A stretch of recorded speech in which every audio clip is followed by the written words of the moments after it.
The battle for southern Ukraine may have just entered a dangerous new phase. As Russian commanders prepared a fresh offensive with armored formations and elite naval infantry, something unexpected was already unfolding behind the front lines. Hidden reconnaissance teams, drone operators working through the night, air assault units waiting for the perfect moment to strike.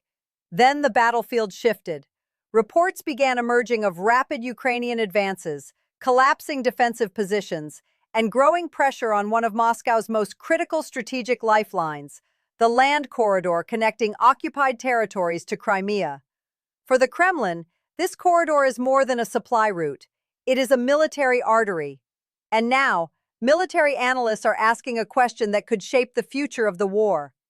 What happens if that artery comes under serious threat?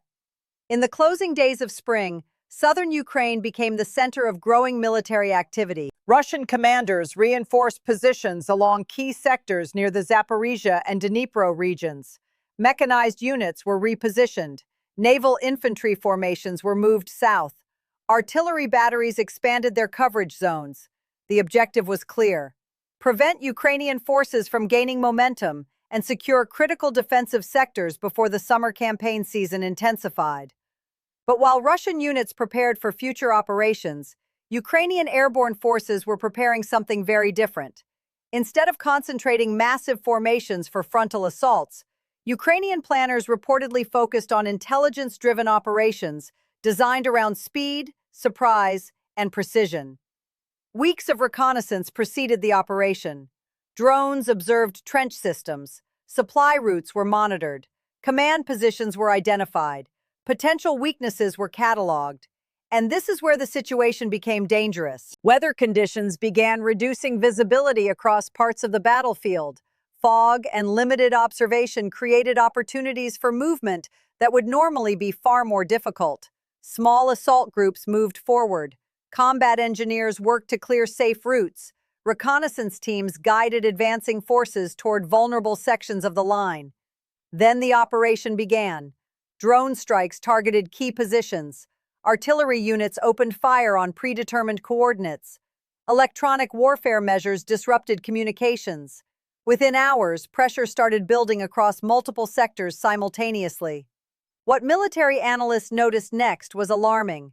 Russian defenders were suddenly facing threats from several directions at once. Command structures struggled to maintain coordination. Supply routes became increasingly vulnerable, and Ukrainian airborne units began expanding their gains. But that was only the beginning, because the most important consequences of these advances would not be measured in villages or kilometers. They would be measured in logistics, and logistics often determine the outcome of wars. Every modern army survives on one thing: supply. Fuel for vehicles, ammunition for artillery, food for soldiers, replacement equipment for damaged units. Without these resources, even the strongest military formations begin to weaken.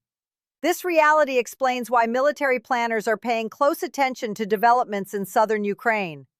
As Ukrainian forces expanded their pressure across the front, several important transportation corridors became increasingly exposed. Road networks that once supported Russian operations suddenly faced growing risks from drones, artillery, and reconnaissance systems. Military history repeatedly demonstrates a simple lesson: an army can endure heavy fighting. It cannot endure logistical collapse. What happened next changed everything. Analysts began focusing on the land corridor connecting Russian-controlled territory to Crimea. This route supports military logistics, troop movement, and operational sustainment across the southern theater. Every advance toward this corridor increases strategic pressure.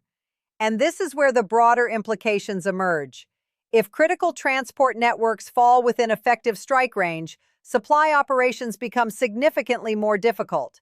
Convoys must reroute. Reinforcements arrive slower. Operational flexibility decreases. Russian forces have responded by reinforcing defensive positions and expanding fortifications. Engineers continue strengthening obstacles. Additional units have reportedly been repositioned.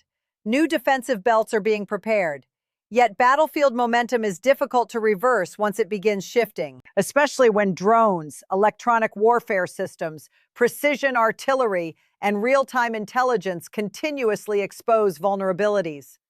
The struggle is no longer simply about territory. It is becoming a contest over mobility, logistics, and initiative. And the stakes continue rising. The significance of these developments extends far beyond southern Ukraine. Every major conflict reaches moments where tactical successes begin producing strategic consequences. This may be one of those moments. Russian commanders now face difficult choices. Resources allocated to one sector cannot be used elsewhere. Units redeployed south create pressure on other fronts. Every defensive reinforcement comes with a cost. And then came the moment nobody expected. The discussion among military observers shifted from immediate battlefield gains to long-term strategic outcomes. Could sustained pressure eventually reshape the balance of operations in southern Ukraine? Could critical logistics networks become increasingly vulnerable? Could battlefield momentum influence future campaigns? These questions remain unanswered, but they are becoming harder to ignore. Meanwhile, the conflict continues demonstrating how warfare has evolved. Drones, electronic warfare, precision-guided munitions, networked intelligence, small, highly mobile assault groups. The battlefield of today operates very differently from the battlefields of previous generations. Information itself has become a weapon, speed has become a weapon, adaptability has become a weapon, and those who master these tools often gain advantages that cannot be measured purely by numbers. Yet, enormous risks remain ahead. Russia retains significant military capabilities. Ukraine continues facing substantial challenges. Neither side appears close to ending the conflict, which means the next phase may prove even more consequential than the last. The battle unfolding across southern Ukraine is about far more than lines on a map. It is about logistics, momentum, strategic initiative, and ultimately the future direction of the war itself. Every advance changes calculations. Every setback forces new decisions, and every kilometer gained or lost creates consequences that reach far beyond the battlefield. The question now is no longer whether the situation is changing. The question is how far those changes will go. And if pressure continues building on critical logistics corridors, could the next chapter of this war look very different from everything we've seen so far? Let us know your thoughts below.